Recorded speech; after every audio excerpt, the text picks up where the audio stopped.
Bonjour à tous, Bonjour à tous. bienvenue sur Park Trips. On se retrouve pour une nouvelle vidéo. On va vous parler du bilan 2020 des 17 parcs d'attractions, 17 visites que nous avons faites. Donc n'hésitez pas à rester avec nous pour connaître les tops et les flops.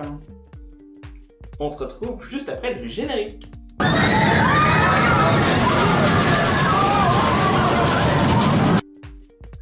Alors c'est parti pour la rétro 2020. On a fait 17 visites dans les parcs d'attractions.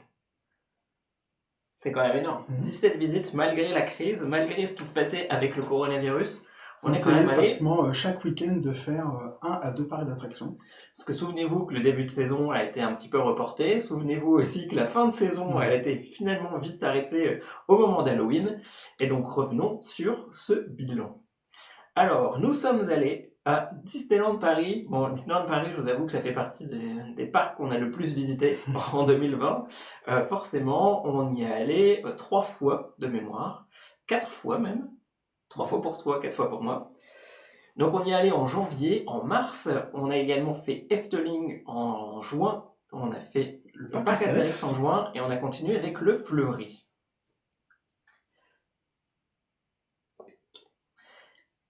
Alors, si on venait sur ces premiers parcs d'attractions, notamment Disneyland Paris en janvier. Disneyland Paris, donc si vous vous souvenez, n'hésitez pas à cliquer maintenant en haut à droite pour regarder la vidéo qu'on avait tournée à l'époque. On y allait aussi parce qu'on avait un week-end prévu à Village Nature et on y allait aussi beaucoup pour découvrir la saison de la Reine des Neiges, souviens-toi, avec la fameuse robe. Magnifique robe disco de la Reine des Neiges, c'était magnifique. C'était absolument superbe. Et on voulait également aller voir le petit spectacle sur le lac Disney, devant les hôtels Disney, et c'est tombé un petit peu à l'eau avec le brouillard. C'est tout à fait ça.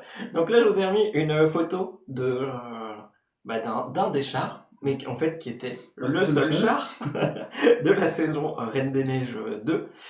Si vous n'aviez pas vu le film, c'était vraiment compliqué de tout bien comprendre, quoi. C'était vraiment chaud.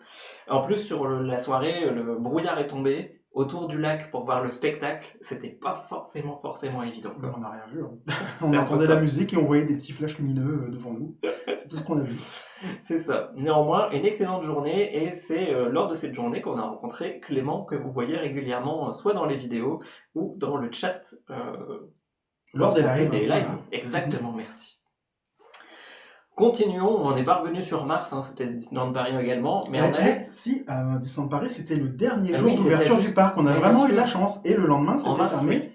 C'était le lockdown, donc on a vraiment eu de la chance. Tout à fait. Et on a vu du coup la dernière représentation au Walt Disney Studios de Moteur Action. Ouais, et pour moi c'était mon premier spectacle, c'est la première fois que je le voyais, donc la dernière aussi, forcément. Continuons avec le parc Astérix. Pour moi ça faisait des années, presque un peu plus de 10 ans, que j'y étais pas allé, donc c'est un parc qui avait pas mal évolué, avec pas mal de nouveautés. J'avais jamais fait Osiris. Forcément Pegasus Express non plus. Donc j'avais vraiment hâte de pouvoir y retourner et de voir en semaine, parce que si vous y allez le week-end, c'est quand même bizarre, blindé. Et on en a justement profité pour passer la nuit sur place et essayer le nouvel hôtel, les Quais de Lutèce, que vous pouvez revoir également dans nos vidéos. Tout à fait. Donc, somme toute, une bonne journée. Distance de sécurité, distanciation sociale, pas forcément hyper bien respectée pour la journée, mais voilà, au global, ça allait, pas trop de monde, pas trop d'attente, on a pu faire vraiment tout ce qu'on voulait. Donc, une bonne visite au parc Astérix. Donc, notamment avec Osiris, qui est pour moi le coup de cœur que j'ai eu. C'est un vrai bon flying, pas flying, pardon, suspended, excusez-moi. Inverted. Inverted, suspended aussi, ça marche, non? Ouais. Donc vraiment très bien, très fluide, avec cette sensation de voler qui est vraiment, vraiment géniale. Et on termine par le Fleury. Donc c'est forcément la photo pardon, n'est peut-être pas forcément la meilleure. On a plus focusé sur les vidéos lorsque nous y sommes allés. En plus, il faisait un peu gris. Mais en tout cas, c'est un petit parc d'attractions dans le nord. Situé entre Cambrai et Douai, pour ceux qui connaissent. Et qui est vraiment en phase de transformation avec toute cette zone viking qui était vraiment sympa. et des très bons souvenirs dans 2 attractions de la zone viking, qui On étaient était le vachement marteau de malade. Thor et le bateau pirate, avec un tour qui dure des plombes. Et En tout justement, cas, vous verrez aussi dans la vidéo, vous pouvez revoir justement le chantier de la nouveauté qui devait ouvrir quelques semaines plus tard, hein, le Bayou Express, qu'on y retournera tester cette année. tout à fait. Continuons avec la suite des parcs d'attractions que nous avons pu faire. Et bien sûr, nous vous parlerons des tops et des flops à la fin de la vidéo, donc n'hésitez pas à rester jusqu'au bout. Nous avons continué, c'est pas forcément évident pour nous de voir les photos de loin, mais c'est Bagatelle, Bagatelle, pardon, On a Bellewaerde. fait aussi Mais en allons juin donc. Efteling, n'oublie pas. Oui, oui, tout à fait, c'est juste que voilà, on a fait Max et Moritz, donc je n'ai pas fait de photos, enfin, on avait principalement focusé là-dessus, donc j'ai pas fait de zoom particulier. Mais continuons sur le mois de juillet. C'est Efteling, on y retournera du coup l'année prochaine. Cette année. Cette année maintenant, oui. Avec Bellewaerde, où on a testé, enfin on y allait surtout pour pouvoir tester une nouveauté. Wakala. Tout à fait. Et on y reviendra juste après. On a continué en juillet avec Frépertuis. On poursuit toujours en juillet Une avec très belle découverte. très bon parc, le Frépertuis City. Et on a continué avec Nigloland, Walibi Belgique. Et toujours en juillet, on a quand même fait pas mal de parcs en juillet, hein. On a continué avec Plopsaland. Une soirée dans le parc. C'est bien ça. Donc c'était vraiment, vraiment sympa, ces différentes visites. Sur le mois de juillet, on avait pris quelques jours pour pouvoir en faire quelques-uns en semaine, autour du 14 juillet, et le reste plutôt sur les week-ends. Encore que Plopsa, on avait C'était une soirée de C'était une semaine, en soirée, pleine semaine. exactement. C'était les nouveaux formats de billets soirée. Donc on vous remettra également les liens. Donc n'hésitez pas à cliquer en haut à droite pour pouvoir aller redécouvrir la vidéo de la soirée. Ok. Donc Wakala, un vrai coup de cœur pour une attraction familiale à comparer à Pegasus Express. Moi, J'ai préféré aussi le Wakala. fait que ça zigzague entre les arbres en pleine nature comme ça. Je trouvais ça beaucoup plus sympa, En personnellement. tout cas, une superbe intégration dans le décor. Bellewaerde a vraiment, vraiment bien évolué avec sa nouvelle entrée Côté Mexique. côté Mexique. C'est vraiment super joli. C'est un parc qui vaut vraiment le coup de plus en plus d'aller découvrir. Il y a de bonnes attractions. Après, vous attendez pas non plus à des sensations de fou. Mais C'est pour parfait pour les familles, bien un sûr. bon parc familial, il y a vraiment tout ce qu'il faut, quoi. Vous avez vraiment de quoi vous éclater. Donc n'hésitez pas à y aller. Ensuite, on continue avec Walibi Belgique. Donc pareil, ça faisait des années Très que longtemps aussi, j'étais de pas nombreuses allé. années. Et ça a bien changé aussi. Hein, Tout à fait. ouais. Et encore, enfin maintenant avec la nouvelle zone qui arrive en 2021, etc., et d'autres rethématisations qui arrivent, ça va être encore mieux. Donc le but c'était de pouvoir faire Pulsar, qu'on n'avait pas encore fait, de faire Popcorn Revenge, Tiki Waka aussi, qu'on Tiki n'avait pas fait Waka, non plus. tout à fait, avec un vrai coup de cœur pour Popcorn Revenge, mais on en reparlera plus tard. Ne nous étendons pas trop, sinon on va tout de suite faire nos tops et nos flops, ça va pas du tout. On continue sur le mois d'août. Au mois d'août, nous sommes allés du côté de Lyon pour aller faire Walibi Rhône-Alpes. Nous avons Très belle continué découverte, hein. par Le Pal. Nous sommes retournés pour la saison du Roi Lion, le début du spectacle du Roi Lion à Disneyland Le Paris. début et C'est la pour fin, ça en fait. que exactement, parce que c'est Ça la s'est seule arrêté tout de semaine suite après, voilà. où il y avait des spectacles. C'est pour ça que vous voyez en haut à droite la tour de la terreur, je vais y arriver. Ensuite, en août, Maxime est allé à Bumjanland avec Muriel, que vous retrouvez également souvent, soit avec nous, soit dans les chats. Pour ma retournée tester pour ma part Fury, hein, et puis pour Muriel, c'était une découverte. Hein. Et après Bumjanland, nous sommes allés à Denlis. Denlis Park, également un parc, j'ai un doute sur le fait que ce soit dans le nord ou dans le Pas-de-Calais. Dans le Pas-de-Calais. Voilà. On va dire en dessous de Saint-Omer, voilà, pour vous préciser un peu la situation du parc. Un super parc familial, donc un super parc familial. clairement.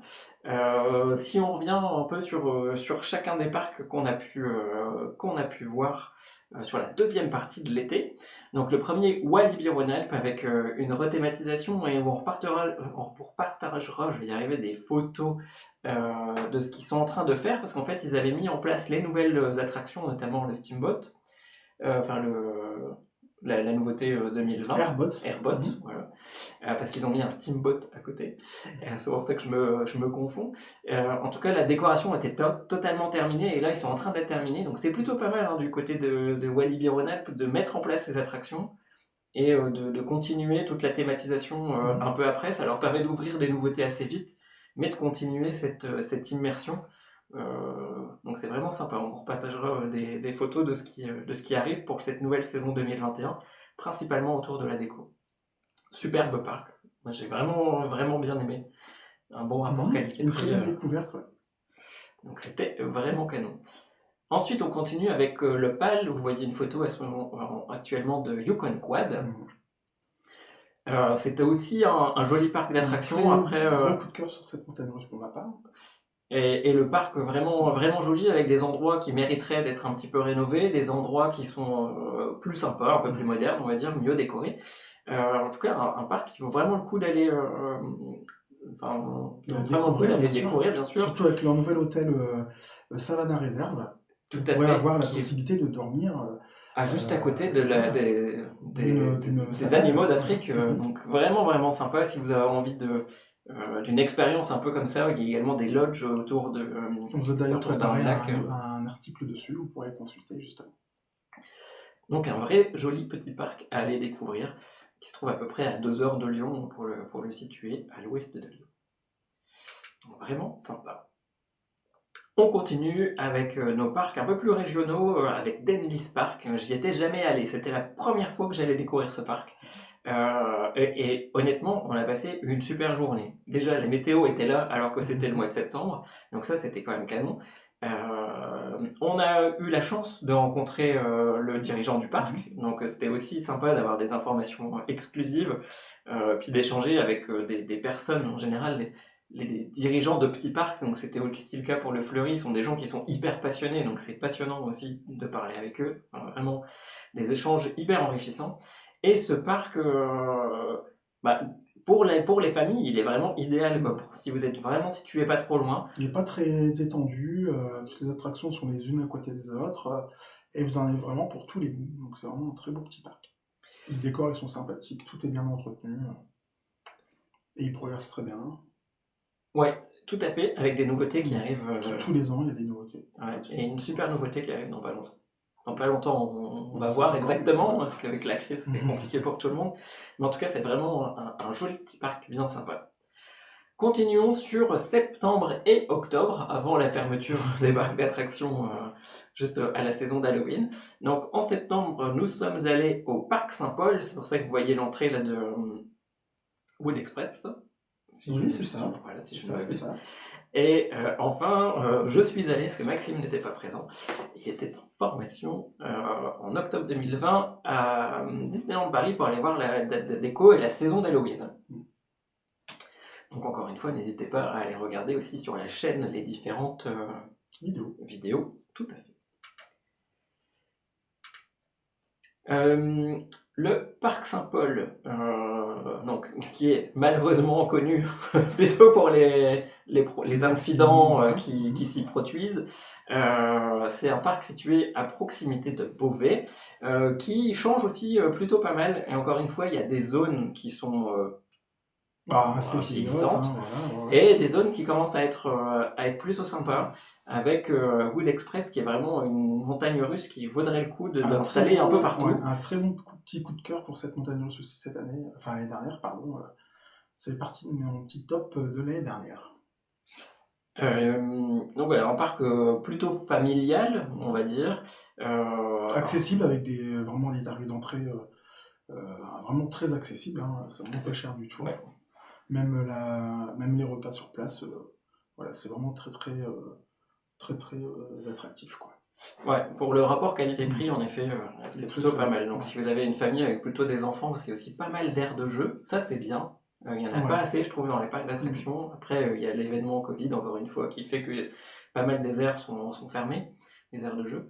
Mais là, il y en a quand même pas mal répartis à différents endroits dans le parc. Donc, vous avez aussi la possibilité de laisser vos enfants jouer Mm. de manière sécurisée et qu'ils puissent se Ça commence défouler à un petit revenir peu, quoi. un petit peu à la mode, hein, les aires de jeu dans les parcs d'attractions, avec notamment Efteling Avec Efteling, tout à fait. qui va ouvrir Nest, justement, qui sera aussi accessible au PMR. Et ça, c'est vraiment un très bon point. Tout à fait. Enfin, des zones inclusives. Alors, c'est le moment où on arrive à nos tops et à nos flops. Alors, au niveau de quels seraient, selon toi, on va se dire qu'on en choisit au moins deux, quoi. Enfin, allez, un Trois. classement de trois. Allez. Trois. Ouais. Quelles sont les meilleures montagnes russes que tu as pu faire sur l'année 2020? Uniquement celles que tu as pu faire, hein. Ça ne veut pas dire que on ne choisit que Mhm. celles qu'on a pu rider. Enfin, c'est dur de faire un top 3. Je les mettrais sur un même pied d'égalité. J'ai trouvé ça vraiment très fun. Donc, je dirais Wood Express au Parc Saint-Paul, Yukon Quad au PAL, et enfin Mystique à Walibi en Alpes. Voilà, c'est vraiment mes trois coups de cœur de l'année dernière. Et pour moi, j'ai exactement les mêmes. C'est étrange. Mais je ne mettrai pas Tu mets pas pas de de classement parce que non, voilà, j'ai vraiment trouvé que les trois montagneuses sont très différentes et en même temps, ils apportent chacun leur petite originalité. Donc, bon, j'ai vraiment beaucoup aimé ces trois montagnes russes. Voilà. Bah, moi, du coup, je vais les mettre, ma préférence, je vais vous dire. Moi, je mets Wood Express en premier. C'était vraiment un gros coup de cœur, malgré la taille assez ramassée du circuit. Il y a des super bonnes sensations. Il est extrêmement fun avec des changements de direction. Super nerveux, ouais. Vraiment très très bien. C'est mon numéro 1. En deuxième, parce que pour les sensations, je mets Mystique. Parce que j'aime bien quand même avoir la tête à l'envers, des trucs qui font un peu peur. Donc voilà, c'est pour ça que je mets Mystique en numéro 2. En plus, pour la thématisation que je trouve vraiment particulièrement réussie de toute cette zone. Donc certes, ça va au-delà de la montagne russe, hein, mais c'est aussi important quand les parcs Bien sûr, investissent dans la tout à théma. fait. Et en troisième, je trouve que Yukon Quad est vraiment très très bien, mais voilà, un peu trop gentillé. J'aurais aimé plus de sensations. Voilà. Donc c'est pour ça que je le place plutôt en troisième position. Voilà. Et après, au niveau des parcs d'attractions, quel a été on va dire, tes trois parcs d'attractions préférés l'année dernière? Moi, enfin, après, il y a différentes gammes de types, enfin, de gammes de parcs d'attractions. Moi, pour les parcs plutôt familiaux, les parcs à la fois tenus par des familles et à la fois plutôt réservés aux familles, le vrai coup de cœur que j'ai pu avoir, c'est pour Frepertu City, qui est pour moi le Pareil. parc coup de cœur, parce que la thématisation un peu Far West, ça me parle plus, je suis Tout à plus fait, sensible à ça, donc forcément je m'y retrouve. Et par la diversité des attractions, en plus il y avait vraiment pas grand monde, donc on a pu enchaîner les différents tours. Leur montagne russe, elle est vraiment très très bien pour un parc de cette taille-là. La tour de chute libre, elle est aussi très très bien. Et toutes les attractions plutôt Et elle a familiales. réconcilié justement Julien avec les tours de chute libre, hein. C'était comment ça s'appelle? Je n'ai plus le nom.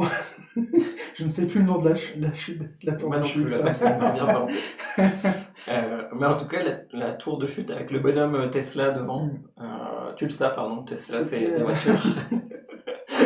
C'est vraiment enfin, la tour de chute, vous avez 4 positions différentes que vous pouvez choisir en fonction du niveau de peur que vous avez envie d'avoir. Vous êtes soit assis classiquement, vous êtes soit debout, soit les pieds dans le vide, soit ça se penche ou pas. Enfin, du coup, c'est 4 expériences différentes. La Golden Driller, voilà. Golden Driller, j'ai retrouvé. En tout cas, un gros coup de cœur pour Frepertu City. Après, on a dans les parcs un peu plus, j'allais dire un peu plus gros, qui font plutôt partie soit d'une chaîne ou d'une grosse corporation. Walibi Belgique, pour moi, était une grosse redécouverte. Et j'ai vraiment hâte de la suite, parce que je pense que ça va être sympa. Après, comment on fait les flops? On va aussi parler des flops. Pour moi, le parc Saint-Paul, le rapport qualité-prix est très bien, mais l'humour est un peu particulier, j'allais dire un peu forain, désolé pour la référence, mais des fois c'est un peu lourd. Un peu lourd, ouais. Mais en tout cas, on se sera bien marré, on a bien mais rigolé. le rapport qualité-prix est très bien. C'est vrai qu'on s'est bien amusé, on a bien rigolé dans presque toutes les attractions, hein, vous pourrez le voir en vidéo, hein, je ne mens pas. Dans la maison hantée, sur le téléphérique, voilà, on a bien rigolé. C'était sympa quand même, on a passé une bonne journée. Tout à fait. Mais voilà, c'est le parc que je mettrais un petit peu en dessous des autres sur cette année. Voilà. Mm. Après, parlons aussi négativement, ça peut arriver de Disneyland Paris qui se renouvelle pas beaucoup, voilà, ouais. avec une C'est vrai que saison de la Reine saison des de Noël, Neiges. c'était vraiment de la Reine des Neiges, pardon, C'était un c'était peu pas, décevant. c'était pas terrible, hein, franchement. Halloween, Autant le char il ben, était joli, il était très très beau, mais voilà, mais ça faisait un peu misérable, on va dire. Voilà. tout à fait d'accord. Et Halloween, ben, c'est bien, mais on nous ressort tout le temps la même Ouais, déco c'est la même maintenant. On y est décoration. habitué, il Même n'y a rien si de nouveau. moi j'aime Même bien si la l'année, décoration dans Frontierland, j'aime beaucoup la thématique mexicaine comme ça, la zone coco, Fiesta de ouais. los Muertos, mais c'est vrai que c'est toujours les mêmes décors malheureusement. Ouais. Ouais, après, ça reste en effet joli, mais on Mhm. aimerait bien en avoir un peu plus. Certes, Puis en avoir aussi un peu peut-être ailleurs, en mettre un peu dans les autres zones aussi. la période est Voilà. compliquée, en effet, mais après, voilà, des rethématisations comme ça peut arriver pour des événements type Halloween à Walt Disney World, on pourrait très très bien le faire en France et amener un peu de fun, un petit peu d'autre chose. Donc Tout à fait. là-dessus, il y a d'autres choses qu'on pourrait. Amener des personnages aussi, faire des soirées, vraiment des soirées spéciales Halloween avec des personnages, des acteurs dans les attractions, comme à Disney World, c'était vachement bien. Vous pouvez aussi découvrir la vidéo justement quand nous sommes allés en Floride. Franchement, ça apporte vraiment un gros plus aux attractions, quoi. Tout à fait. Et en français, ça en serait encore mieux. Des acteurs qui parlent en français. Continuons, si tu avais un ou deux coups de cœur en flat ride et puis peut-être aussi des déceptions de flat ride. Airbot était pas trop mal, même si le fait de devoir comme ça attendre en haut, en hauteur de l'attraction, que les sièges du bas soient déchargés, rechargés, c'est vrai que ça, c'est un petit peu, je trouve ça un peu lourd cette procédure, quoi. Mais bon, après, on a fait tous les discos, c'est toujours un peu la même chose, hein, voilà, rien de particulier. Au niveau des, non, il n'y a rien qui m'a marqué. Si, on a aussi Popcorn Revenge qui est vraiment très bien, Bah, quoi, qui est voilà, vraiment très très pour, bien. pour moi Ouais, c'est ouais. ça, flat ride slash dark ride, parce que Mhm. voilà, c'est un peu ça aussi pour Popcorn Revenge. C'est pour moi mon coup de cœur 2020 au niveau dark ride, flat ride. Je m'attendais pas du tout à ça. J'ai beaucoup aimé la théma, j'ai beaucoup aimé Ouais, c'était vraiment très très bien. les Très fun. vidéos, Mhm. comment c'était amené, les revisites de films classiques avec ces fameux popcorn. Un message Euh, humoristique. j'ai trouvé ça Mhm. vraiment vraiment fun. Il se passe des trucs à certains moments dans les décors. Donc vraiment une très très bonne attraction quoi. J'ai vraiment bien aimé. Toujours à Walibi Belgique, il y a tout au fond. Ah oui, Challenge of Toutankhamon, qui est Voilà, très très bien aussi. qui est très, Mhm. qui pourtant date d'il y a quelques Qui années, mais vieillit très mais bien. qui Ouais, vieillit ouais, bien, ouais, franchement, qui reste ouais. fun. Après, ça mériterait forcément un petit peu d'update, mais ça reste canon par rapport à un Astro Blaster, par exemple, Mhm. voilà, ou Buzz Lightyear. On va voir, hein, on va voir, ils sont en train de le rénover, donc on va voir comment ça va évoluer. Donc voilà, en tout cas pour les meilleurs flat rides. Quel est selon toi le parc d'attractions qu'on a pu faire avec le meilleur rapport qualité-prix et à contrario celui où le rapport qualité-prix pouvait laisser à désirer? Rapport qualité-prix, bah, je dirais tous les petits parcs familiaux, hein, type Dennis Park, Frépertuis, Le même le Fleury parc aussi, hein, Saint-Paul ouais. aussi, le Fleury. Je trouve que c'est vraiment des très bons rapports qualité-prix. Même Walibi Rhône-Alpes aussi, hein, un très bon rapport qualité-prix. Le PAL aussi, j'ai trouvé ça, je trouvais les tarifs d'entrée corrects. Tarif d'entrée, même les Ouais, repas sont pas très ouais, les chers. repas sont très bien. On a mangé En vraiment fait, pas mal pour pas trop cher, quoi. ce Voilà. qui nous biaise finalement dans ce rapport qualité-prix, alors je n'ai encore une fois rien pour Disneyland Paris, vous savez que c'est un parc que j'aime beaucoup, mais c'est Disneyland Paris qui nous habitue à Mhm. des prix à la fois pour des repas et Ouais, les entrées, ouais. qui sont assez chers quand même. Le parc Astérix, c'est quand même un peu cher aussi Mhm. par moment. Même si le relais gaulois, bon, c'était très bien et les tarifs étaient quand même assez corrects, hein. Mais après, c'est vrai que le parc Astérix, il y a quand même beaucoup d'attractions en sensation. On sait que bah, ça coûte cher à construire, donc c'est aussi quand même en adéquation, quoi. C'est vrai que Disneyland Paris, moi, ce qui me déçoit d'année en année, c'est quand même la restauration, quoi. C'est vrai que il y a toujours beaucoup d'attentes, très peu de caisses ouvertes ou de comptoirs ouverts. Et les tarifs, ils sont quand même très très élevés, quoi. Pour la qualité, je trouve des repas, enfin voilà, c'est pas très intéressant. Voilà. Et donc celui que je mettrais en tête du meilleur rapport qualité-prix par rapport à la journée qu'on a passée, c'est Dennis Park, Mm. qui pour moi est Et vraiment même, celui qui même était le... Efteling, il a un tarif vraiment pas trop élevé pour l'entrée. Et même les repas, en fait, moi je trouve qu'ils sont très équilibrés. Il y a vraiment le choix. Et les prix sont pas excessifs, je trouve, hein, Alors, pour, n'oublie pas que c'est une... Ah oui, maintenant on y allait. J'allais dire, n'oublie mhm. pas que c'est une rétro Non, 2020, mais non, on y non, allait non, en on y mois de allait, juin. tu as raison. Et franchement, je trouve qu'Efteling, à chaque fois, c'est aussi un très bon rapport qualité-prix Très pour le bien. Grand Parc. Est-ce que tu as une conclusion pour cette rétro 2020? Des belles découvertes de petits parcs qu'on va continuer. On va continuer. Notre but en voilà, 2021, parce qu'on n'a pas pu le caler en 2020, c'est d'aller tout découvrir faire, tous ceux de l'ouest de la de France. l'Ouest, voilà, on va essayer d'aller Bretagne, Normandie. plutôt, voilà. Puis peut-être Futuroscope, on va essayer peut-être pour voir, parce que moi perso j'y suis déjà allé. Donc à voir. Donc il y a également pas mal de choses qui vont arriver sur la chaîne en 2021. Bien On sûr, croise les retourner doigts. aussi en Belgique, refaire Walibi pour la nouveauté, Blob Summer aussi bien sûr, et puis aussi Nickloland bien sûr, hein, avec Grand Plus Expedition. Donc il y a pas mal de choses qui Pas mal de vont, choses. qui On vont fera encore plus arriver. de parcs cette année que l'année dernière. Voilà, notre but c'est de battre les 17 visites. N'hésitez pas à mettre en commentaire vos coups de cœur, vous aussi, hein, sur la saison 2020. Si vous êtes d'accord avec nous sur les classements qu'on a pu faire, ou les flops, on est avide de vos commentaires et de connaître un peu vos réactions. N'hésitez pas à liker également cette vidéo, ça nous donnera un petit coup de boost sur la visibilité. N'hésitez pas également à consulter notre article sur les nouveautés 2021 dans les parcs d'attractions en France et en Europe, un petit peu plus loin, vous verrez. Et À vous abonner aussi à la chaîne, il y a pas mal de choses, on en a parlé, qui vont arriver là, sur l'année 2021. Les nouveautés 2021 vont également arriver en vidéo, donc n'hésitez pas à vous abonner. Plus on est fou, plus on rit. N'hésitez pas non plus à activer les notifications, comme ça vous recevez un mail ou une notification sur votre téléphone dès qu'une nouvelle vidéo est publiée. on vous dit à très vite. On vous dit à très bientôt, merci de nous avoir suivis, et puis à bientôt sur Parc Trips. À bientôt sur Parc Trips. Salut. Bye bye.